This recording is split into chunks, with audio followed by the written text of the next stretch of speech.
पंक्तियां चरितार्थ करती है डॉक्टर भीमराव अम्बेडकर जी के चरित्र को, जो कहते थे life should be great rather than love.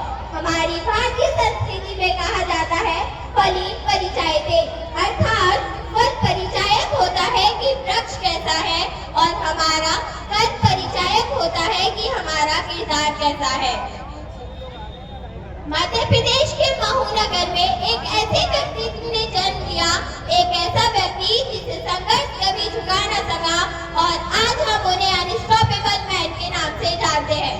बाबा साहब कहा करते थे, यदि मुझे देश की आजादी और अपने आप में से किसी एक को चुनना पड़े तो मैं देश की आजादी को चुनूंगा, और यदि देश की आजादी और दलित उत्थान में से किसी एक को चुनना पड़े तो मैं दलित उत्थान को चुनूंगा, क्योंकि ऐसी आजादी किसी काम की नहीं, क्योंकि ऐसी आजादी किसी काम की नहीं जिसमें समानता का अधिकार न हो।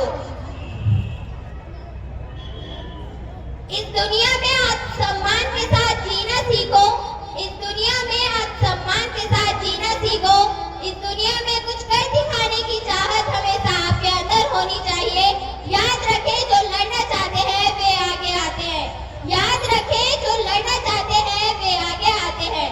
यदि यहाँ बात बाबा साहिब के बचपन की जाए तो उनका बचपन कई यातनाओं में बीता, तब भी उन्होंने अपनी शिक्षा को नहीं त्यागा, क्योंकि उनका मानना था कि शिक्षा उस शेरनी का दूध है जो पिएगा वही दहाड़ेगा, क्योंकि उनका मानना था कि शिक्षा उस शेरनी का दूध है जो पिएगा वही दहाड़ेगा।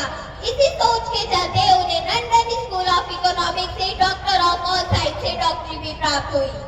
इसी सोच के चलते उन्हें लंदन स्कूल ऑफ इकोनॉमिक्स से डॉक्टर ऑफ ऑल साइंस की डॉक्टरी भी प्राप्त हुई। बाबा साहब कहा करते थे, the cultivation of mind should is the ultimate aim of human existence. यह कथन उनकी बुद्धि की स्थिरता को बताता है। वे कहते थे, we are all Indians firstly and lastly, we are all Indians firstly and lastly।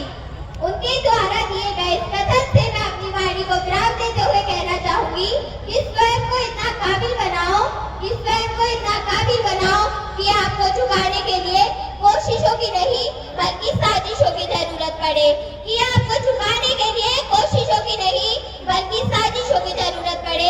धन्यवाद। जय